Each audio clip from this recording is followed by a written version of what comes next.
Dairy అవకతవకల ఆరోపణలపై ప్రభుత్వ house committee విచారణ జరిగింది. విశాఖ డైరీ అధికారులతో ప్రభుత్వ హౌస్ కమిటీ సభ్యులు సమావేశమయ్యారు. House committee chairman Jyothula Nehru, సభ్యుల బోండా ఉమా, పల్లా శ్రీనివాస్, గౌతు శిరీష చర్చించారు. డైరీలో పరిస్థితులు చూస్తుంటే అనుమానాలు పెరుగుతున్నాయన్నారు జ్యోతుల నెహ్రూ. హౌస్ కమిటీ వచ్చినా డైరీ చైర్మన్ అందుబాటులో లేరని చెప్పారు. పాడి రైతులకు న్యాయం జరగడం లేదన్నారు. మరికొన్ని అంశాలపై క్లారిటీ రావాల్సిన అవసరం ఉందన్నారు. ఉన్న ప్లాంట్ అధికారులు, జిల్లా అధికారులతో కలిసి డైరీ యాజమాన్యంపై వచ్చిన ఆరోపణలపై చర్చించడం జరిగిందని, చర్చల్లో యాజమాన్యం ఇచ్చిన సమాధానం చూస్తే వచ్చిన ఆరోపణల కంటే సందేహాలు ఎక్కువ పెరిగాయన్నారు.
పాడి రైతులు,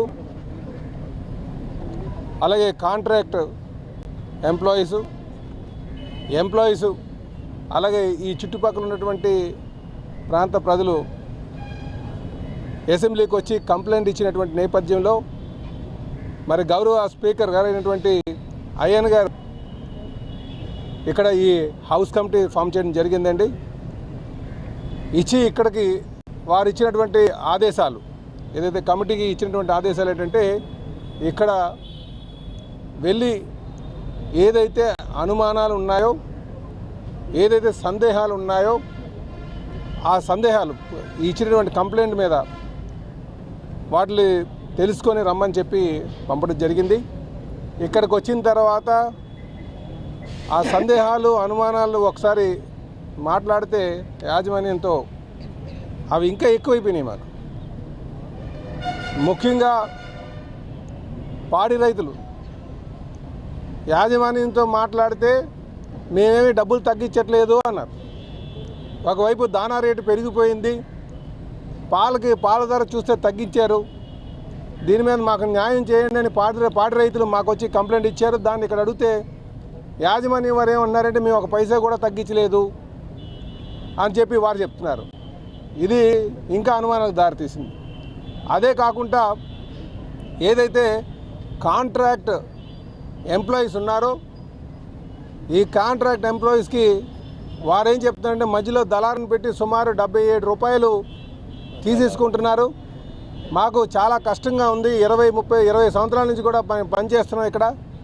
ఇక్కడ చూస్తే మా శ్రమను దోపిడీ చేస్తున్నారు అని చెప్పి వారు కంప్లైంట్ ఇస్తే, దాని మీద ఇక్కడ మాట్లాడితే మేము ఒక పైసా కూడా తీసుకోవట్లేదు, వాళ్ళకి ఏదైతే స్టాట్యూటరీ ప్రొవిజన్స్ ఉన్నాయో దాని మాదిరిగా ఇస్తున్నామని చెప్పేసి పొంతన లేనటువంటి సమాధానాలు చెప్తున్నారు. ఇది ఇంకా అనుమానాలకు దారితీసింది. అలాగే పర్మనెంట్ ఎంప్లాయీస్కి వచ్చిన తర్వాత ఇక్కడ మీకు అనుమానులు ఎవరైతే వీళ్ళకి అనుకూలంగా ఉన్నటువంటి వారు ఉన్నారో వారికి క్వాలిఫికేషన్ లేకపోయినప్పటికీ కూడా సీనియర్ పొజిషన్లు ఇచ్చారు. ఎప్పటి నుంచో కష్టపడుతున్నటువంటి వారికి అది వాళ్ళకి వెనకాల పెట్టారు అని అడిగితే అలాంటిది ఏం లేదని చెప్తున్నారు. ఇది కూడా ఇంకా అనుమానాలకు దారితీసింది. అలాగే ఈ చుట్టుపక్కల ప్రాంతంలో పొల్యూషన్ వస్తుంది.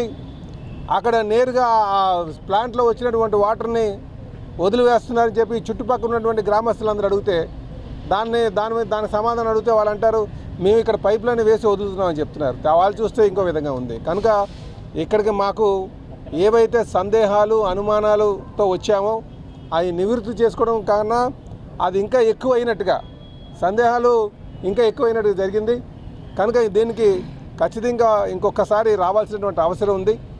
దీని మీద పూర్తిగా పాడి రైతులను దృష్టిలో పెట్టుకొని అలాగే కాంట్రాక్ట్ ఎంప్లాయీని దృష్టిలో పెట్టుకొని దీనికి ఏ విధంగా ఇక్కడ ఉన్నటువంటి అవకతవకలు ముఖ్యంగా ట్రస్టుకు సంబంధించి ఎక్కువ ఆరోపణలు ట్రస్టుకు సంబంధించి వచ్చినాయి. ఎందుకంటే పాడి రైతుల దగ్గర నుంచి ఆ డబ్బులన్నీ కూడా ట్రస్ట్లోకి వెళ్తున్నాయి. అక్కడి నుంచి మరి వివిధ రూపంలో చేతులు మారుతున్నాయి. అది ఇక్కడ యాజమాన్యం వారిని అడిగితే మాకు ట్రస్ట్తో సంబంధం లేదు అంటారు. మళ్ళీ ట్రస్ట్ కోసం అడిగితే మళ్ళీ వారే సమాధానం చెప్తున్నారు. సో ఇలాగ అనేక అనుమానాలకు దారి తీసినటువంటి పరిస్థితి చూసాం. దీని మీద మరొక మారు కూర్చొని పూర్తి స్థాయి ఎంక్వైరీ చేసి మా రిపోర్ట్ని